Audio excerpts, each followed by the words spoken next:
ಒಂದು ಆಲೂಗೆಡ್ಡೆ ಇದ್ದರೆ ಸಾಕು, ಈ ಥರ ನೆಸ್ಟ್ ಮಾಡ್ಬೋದು. ಇದಕ್ಕೆ ನಾನು ಯಾವುದೇ ಮೈದಾ, ರವೆ ಆಗಲಿ, ಗೋಧಿ ಹಿಟ್ಟು ಯಾವುದೂ ಉಪಯೋಗಿಸಿಲ್ಲ, ಕಡಲೆ ಹಿಟ್ಟು ಉಪಯೋಗಿಸಿಲ್ಲ, ಒಂದು ತೊಟ್ಟು ನೀರು ಉಪಯೋಗಿಸಿಲ್ಲ. ಬನ್ನಿ ಒಂದು ಕ್ಲೋಸಪ್ ವ್ಯೂ ಹಾಕ್ತೀನಿ. ಯಾವ ರೀತಿ ಮಾಡೋದು ಈ ಆಲೂಗೆಡ್ಡೆ ನೆಸ್ಟು ಅನ್ನೋದು ಇವತ್ತಿನ ವೀಡಿಯೋಲಿ ನಾನು ನಿಮ್ಮ ಜೊತೆ ಶೇರ್ ಮಾಡ್ತಾಯಿದ್ದೀನಿ.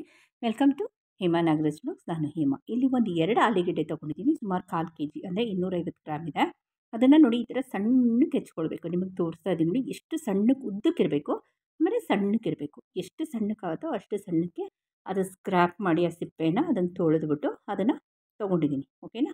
ತುಂಬ ಚೆನ್ನಾಗಿರುತ್ತೆ. ಸುಮಾರು ಒಂದು 8 ನೆಸ್ಟ್ ಆಲೂ ನೆಸ್ಟ್ ಆಗುತ್ತೆ ಇದರಿಂದ. ಸೊ ನಾನು ಎಲ್ಲೂ ಇಲ್ಲಿ ಒಂದು ತೊಟ್ಟು ನೀರು ಉಪಯೋಗಿಸ್ತಿಲ್ಲ, ನಿಮ್ಗೆ ತೋರಿಸ್ತಾ ಇದ್ದೀನಿ ಬನ್ನಿ. ಕಡಲೆ ಹಿಟ್ಟು ಸಹ ನಾನು ಉಪಯೋಗಿಸ್ತಿಲ್ಲ ಇದಕ್ಕೆ. ತುಂಬ ಈಸಿ, ತುಂಬ ಗರಿಗರಿಯಾಗಿರುತ್ತೆ. ಇನ್ಸ್ಟೆಂಟಾಗಿ ಆಗ ಒಂದು ಸ್ನ್ಯಾಕು ಟಿಫನ್ ಬಾಕ್ಸ್ಗೆ, ಮಕ್ಕಳಿಗೆ ಈವ್ನಿಂಗ್ ಸ್ಕೂಲು ಕಾಲೇಜಿಂದ ಬಂದಾಗ, ಮತ್ತು ನಮಗೆ ಏನಾದ್ರು ಅನ್ನ ಸಾಂಬಾರು ನೆಂಚ್ಕೊಳ್ಳೋದಕ್ಕೆ ಮಾಡ್ಬೋದು. ಇದನ್ನೊಂದು ಬೌಲ್ಗೆ, ದೊಡ್ಡ ಬೌಲ್ ಟ್ರಾನ್ಸ್ಫರ್ ಮಾಡ್ಕೊಂಡು ರುಚಿಗೆ ತಕ್ಕಷ್ಟು ಉಪ್ಪು ಹಾಕ್ಬಿಟ್ಟು ಒಂದು ಅರ್ಧ ಚಮಚದಷ್ಟು ಪೆಪ್ಪರ್ ಪೌಡ್ರ್ ಹಾಕ್ತೀನಿ. ಅಂದರೆ ಮೆಣಸಿನ ಕಾಳನ್ನ ತರಿಯಾಗಿ ಜಜ್ಜಿರೋದು. ಓಕೆ, ನೈಸ್ ಫೈನ್ ಪೌಡ್ರ್ ಬೇಡ.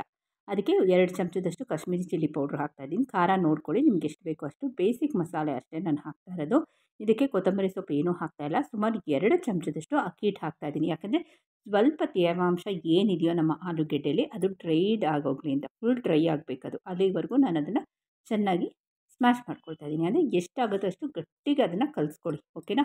ಪರವಾಗಿಲ್ಲ, ಒಡೆದೋದ್ರೂ ಚಿಂತೆ ಇಲ್ಲ. ಆಲೂಗೆಡ್ಡೆ ಏನು ತೊಂದರೆ ಇಲ್ಲ. ನಾವು ನೆಸ್ಟ್ ಮಾಡ್ತಾ ಇರೋದಲ್ವಾ, ಸೊ ನೆಸ್ಟಿಗೆ ಒಡೆದೋದ್ರೂ ಚಿಂತೆ ಇಲ್ಲ. ನೋಡಿ ಈ ಥರ ಬರುತ್ತೆ ನಿಮಗೆ. ಇಲ್ಲಿ ಕ್ಲೋಸಪ್ ವ್ಯೂ ತೋರಿಸ್ತೀನಿ ನಿಮಗೆ. ನೋಡಿ ಈ ಥರ. ಇಷ್ಟೇ, ನಾನು ಎಲ್ಲೂ ಒಂದು ತೊಟ್ಟು ನೀರು ಹಾಕಿಲ್ಲ. ಈಗ ಎಣ್ಣೆನ ಹದವಾಗಿ ಕಾಯಿಸಿದ್ದೀನಿ. ಇದಕ್ಕೂ ಎಣ್ಣೆ ಜಾಸ್ತಿ ಬೇಕು ಅಂತಿಲ್ಲ. ನೋಡಿ, ಬಜ್ಜಿ ಬೋಂಡ ಎಲ್ಲ ಮಾಡಬೇಕಾದ್ರೆ ಒಂದು 1/4 ಬಾಣಲೆಯಷ್ಟು ಎಣ್ಣೆ ಹಾಕಿರ್ತೀವಿ. ನೋಡಿ, ಇದಕ್ಕೆ ಮಿನಿಮಮ್ ಆಗಿ ತೊಗೊಂಡಿದ್ದೀನಿ ಎಣ್ಣೆ. ತುಂಬ ಕಮ್ಮಿ ತೊಗೊಂಡಿದ್ದೀನಿ ಎಣ್ಣೆ. ಇನ್ನೂ ಬೇಕಾದ್ರೂ ಕಮ್ಮಿ ತೊಗೊಳ್ಬೋದು. ಸುಮಾರು ಒಂದು 2 ಸೌಟ್ ತೊಗೊಂಡ್ರೂ ಸಾಕಾಗುತ್ತೆ. ಸೊ ಜಾಸ್ತಿ ಎಣ್ಣೆ ಕುಡಿಯಲ್ಲ. ನಾವೆಲ್ಲೂ ಸೋಡಾ ಏನೂ ಹಾಕಿಲ್ಲ, ಕಡಲೆ ಹಿಟ್ಟು ಹಾಕಿಲ್ಲ, ರವೆ ಹಾಕಿಲ್ಲ, ಮೈದಾ ಹಿಟ್ಟು ಹಾಕಿಲ್ಲ ಅಲ್ವಾ. ಸೊ ಅಕ್ಕಿ ಹಿಟ್ಟು ಹಾಕೋದು, ಅಕ್ಕಿ ಹಿಟ್ಟು ಜಾಗದಲ್ಲಿ ನೀವು ಕಾರ್ನ್ಫ್ಲೋರ್ ಬೇಕಾದರೆ ಹಾಕ್ಕೊಳ್ಬೋದು. ಯಾಕಂದರೆ ನನಗೆ ಆ ನೀರು ತೇವಾಂಶ ಏನಿದೆಯೋ ಅದು ಡ್ರೈ ಆಗೋಕ್ಕಷ್ಟೇ ನಾನು ಬಳಸ್ಕೊಂಡಿರೋದು ಅಕ್ಕಿ ಹಿಟ್ಟು. ಅದು 2 ಚಮಚ. ಸೊ ಇದನ್ನು ಮೀಡಿಯಮ್ ಹದವಾಗಿ ಚೆನ್ನಾಗಿ ಅದನ್ನು ಫ್ರೈ ಮಾಡ್ಕೊಳ್ಳೋಣ. ಒಂದಕ್ಕೊಂದು ಚೆನ್ನಾಗಿ ಫಸ್ಟ್ ಒಂದು ಹಾಕೋಣ, ಅದು ಒಡೆದಿಲ್ಲ ಅಂದರೆ ಇನ್ನೊಂದು ಹಾಕೋಣ. ಬಟ್ ನಾನು ಹೇಳಿದ್ದಕ್ಕೆ 2 ಆಲೂಗೆಡ್ಡೆಗೆ, 1 ಆಲೂಗೆಡ್ಡೆಗೆ 1 ಟೀ ಸ್ಪೂನ್ ಅಕ್ಕಿ ಹಿಟ್ಟು, ಅಂದರೆ 2 ಆಲೂಗೆಡ್ಡೆಗೆ 2 ಟೀ ಸ್ಪೂನ್ ಅಕ್ಕಿ ಹಿಟ್ಟು ಅಷ್ಟೇ. ನೋಡಿ, ಇದನ್ನು ಎಷ್ಟು ಚೆನ್ನಾಗಿ ಅದನ್ನು ರಿವರ್ಸ್ ಮಾಡ್ಬೋದು. ಎಲ್ಲ ಕಡೆ ಅದನ್ನು ಚೆನ್ನಾಗಿ ಹೊಂಬಣ್ಣಗೆ ಬರೋವರೆಗೂ ಬೇಯಿಸ್ಕೊಳ್ಳೋಣ. ಕಾಶ್ಮೀರಿ ಚಿಲ್ಲಿ ಪೌಡ್ರ್ ಹಾಕೋ ಉದ್ದೇಶ ಏನಂದರೆ ಕಲರ್ ಚೇಂಜ್ ಆಗುತ್ತೆ ಅಂತ ಅಷ್ಟೇ. ಅದಿಲ್ಲ ಅಂದರೆ ನಾರ್ಮಲ್ ಇದು ಹಾಕ್ಕೊಳ್ಳಿ. ಹಸಿಮೆಣಸಿನ್ಕಾಯಿ, ಕೊತ್ತಂಬರಿ ಸೊಪ್ಪು ಏನೂ ಬೇಡ ಇದಕ್ಕೆ. ಬೆಳ್ಳುಳ್ಳಿ ಶುಂಠಿ ಪೇಸ್ಟ್ ಆಗಲಿ, ಜೀರಿಗೆ ಆಗಲಿ, ಇದು ಆ್ಯಸಿಡ್, ಇದು ತುಂಬ ಚೆನ್ನಾಗಿರುತ್ತೆ ಹಾಗೆ ತಿನ್ನೋಕ್ಕೆ. ಟೊಮೆಟೊ ಸಾಸ್ ಜೊತೆ ಮಕ್ಕಳು ಕೊಡಿ. ನಿಜವಾಗ್ಲೂ ನಮ್ಮ ಮನೇಲಂತೂ ನನ್ನ ಮಕ್ಕಳು ತುಂಬ ಇಷ್ಟ ಆಗೋಯ್ತು ಈ ಹೊಸ ರುಚಿ.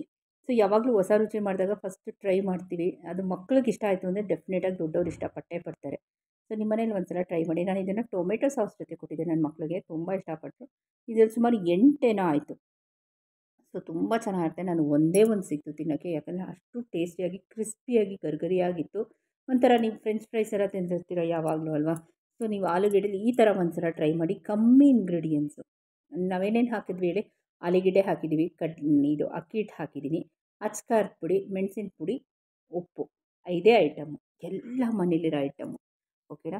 ನೀವು ಒಂದು ಸಲ ಮನೇಲಿ ಟ್ರೈ ಮಾಡಿ, ನಿಮ್ಮ ಫೀಡ್ಬ್ಯಾಕ್ ಕೊಡಿ. ಇಷ್ಟ ಆದರೆ ಗೊತ್ತಲ್ಲ, ಲೈಕ್ ಮಾಡಿ, ಶೇರ್ ಮಾಡಿ, ಸಬ್ಸ್ಕ್ರೈಬ್ ಮಾಡಿಕೊಡಿ. ಪಕ್ಕದಲ್ಲಿರೋ ಬೆಲ್ ಐಕನ್ನ ಆಲ್ ಅಂತ ಪ್ರೆಸ್ ಮಾಡಿ ಅಂತ ಹೇಳ್ತಾ, ಸ್ವಲ್ಪ ಯಾರಾದರೂ ಫಸ್ಟ್ ಟೈಮ್ ನನ್ನ ಚಾನಲ್ನ ವಿಸಿಟ್ ಮಾಡಿದರೆ ದಯವಿಟ್ಟು ಆಲ್ ಅಂತ ಸಬ್ಸ್ಕ್ರಿಪ್ಷನ್ ಕೊಡಿ ಅಂತ ಹೇಳ್ತಾ, ಮಕ್ಕಳು ಕರ್ಬೇವಿನ ಸೊಪ್ಪು ತಿನ್ನಲ್ಲ, ಅವ್ರು ಈ ಥರ ಕರ್ಬೇವಿನ ಸೊಪ್ಪನ್ನ ಎಣ್ಣೆಲಿ ಫ್ರೈ ಮಾಡಿ ಈ ಥರ ಇಡಿ. ಡೆಕೋರೇಟಿವ್ ಆಯಿತು, ಗರಿಗರಿ ಅಂತಿತ್ತು, ಅವರು ಖಾಲಿ ಮಾಡ್ತಾರೆ. ಓಕೆನಾ.